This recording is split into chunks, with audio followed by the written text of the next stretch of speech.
Hi guys! Mayong gabi eh. So, for today's video guys, may arat nga tutorial nga himuon which is ang paano mag-inom sang tubig. So guys,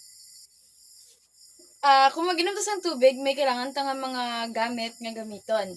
So, assistant ko, abi sa lamisa. Sa may ko ano na. Kanang orange. Orange. Pitchel man eh. Pitchill. Kag isa pa, please. Saan eh? Baso. Baso. So guys, amo ni siya ang duha ka gamit nga kailangan sa pag-inom sang tubig. Next step is kailangan nakaposisyon ang pitchel. So dapat nakaamo sina ang pitchel. Nakaamo sina. Tutorial na siya sa pag-inom ng tubig. Step 2 ni siya guys, dapat nakaamo sina ang pitchel.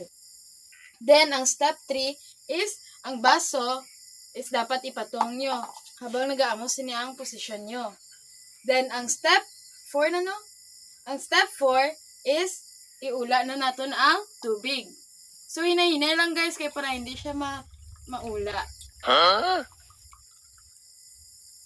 So, kung mapuno na ang aton nga baso sang tubig, dapat kita mag-ready na ta sa pag-inom. Dapat nakaposisyon naton likod.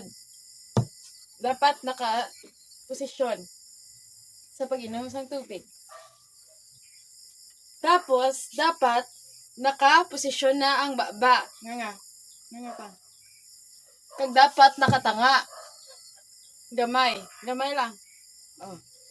Then, kung nakaposisyon na ang imo likod, kag imo nga baba, sa pagnganga, pwede mo nakaptan ang baso. Then, pwede mo na iamat-amat, pero hinay lang guys, kaya basi, mabasa ka mo sa tubig. Pwede mo na amat-amat nga iposisyon ang baso sa tubangan sa baba nyo.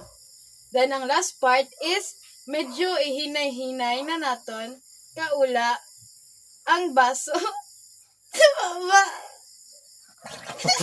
No.